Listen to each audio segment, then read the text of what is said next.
மதுரை மாவட்டம் திருப்பரங்குன்றம் கோவில் விவகாரம் தொடர்பாக இன்றைய தினம் திருப்பரங்குன்றத்தில் பல்வேறு இந்து அமைப்புகள் சார்பில் போராட்டம் அறிவிக்கப்பட்டிருந்தது. இதனால் சட்ட ஒழுங்கு பிரச்சினை மதுரை மாவட்ட நிர்வாகம் சார்பில் அப்பகுதியில் 144 தடை உத்தரவு பிறப்பிக்கப்பட்டது. வெளி மாவட்டத்தைச் சார்ந்தவர்கள் யாரும் மாவட்டத்திற்குள் வராத வகையில் கூடுதல் பாதுகாப்பு பணியும் மேற்கொள்ளப்பட்டு வந்தது. இந்நிலையில் திருப்பூர் மாவட்டத்திலிருந்து இந்து அமைப்புகளைச் சேர்ந்தவர்கள் திருப்பரங்குன்றம் போராட்டத்திற்கு செல்ல வாய்ப்பு இருப்பதன் காரணமாக நேற்று மாலை முதல் திருப்பூர் மாவட்டத்தில் 18 பகுதிகளில் தற்காலிக சோதனை சாவடி மையம் அமைக்கப்பட்டு போலீசார் தீவிர கண்காணிப்பு பணியில் ஈடுபட்டு வருகின்றனர். திருப்பூர் மாநகரில் இருந்து வெளியேறும் கார், வேன் மற்றும் பேருந்துகளில் செல்பவர்கள் எங்கே செல்கிறார்கள் என்ற விவரம் சேகரிக்கப்பட்டு அவர்களது ஆவணங்கள் சரிபார்க்கப்படுகின்றது. போராட்டத்திற்கு பங்கேற்க செல்வதாக கருதப்படுபவர்கள் திருப்பி அனுப்பப்பட்டு வருகின்றனர். தொடர்ந்து இன்று முருக பக்தர்களுடன் இந்து முன்னணியின் மாநில தலைவர் காடேஸ்வரா சுப்பிரமணியம், இந்து முன்னணி மற்றும் இந்து அமைப்பைச் சார்ந்தவர்கள் திருப்பரங்குன்றம் செல்வதற்கு வாய்ப்பு இருப்பதாக கருதப்பட்ட நிலையில் காலை முதல் இந்து முன்னணியின் மாநில தலைவர் காடேஸ்வர சுப்பிரமணியம் அலுவலகம் அமைந்துள்ள பெரிச்சிபாளையம் பகுதியில் கூடுதல் போலீசார் பாதுகாப்பு பணியில் ஈடுபடுத்தப்பட்டனர். மாநகர போலீஸ் துணை கமிஷனர் ராஜராஜன் தலைமையில் 200க்கும் மேற்பட்ட போலீசார் பாதுகாப்பு பணியில் ஈடுபட்டனர்.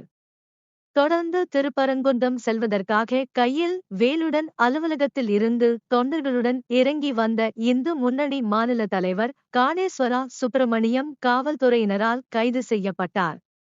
கைது நடவடிக்கைக்கு கண்டனம் தெரிவித்து இந்து முன்னணி தொண்டர்கள் திடீரென தாராபுரம் சாலையில் மறியல் போராட்டத்தில் ஈடுபட்டனர்.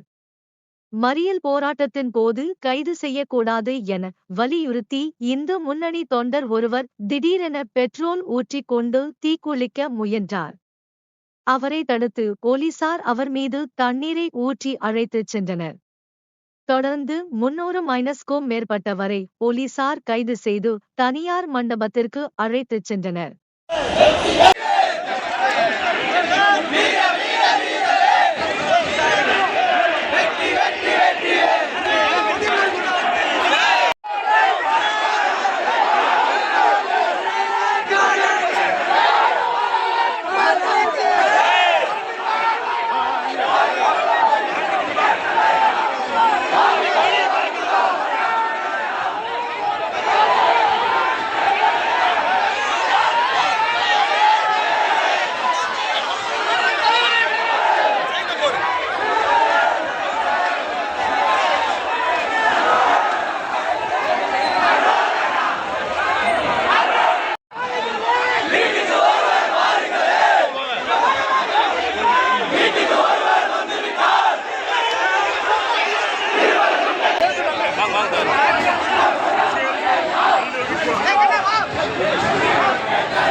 அறநிலைத்துறை அமைச்சரை ராஜினாமா செய்.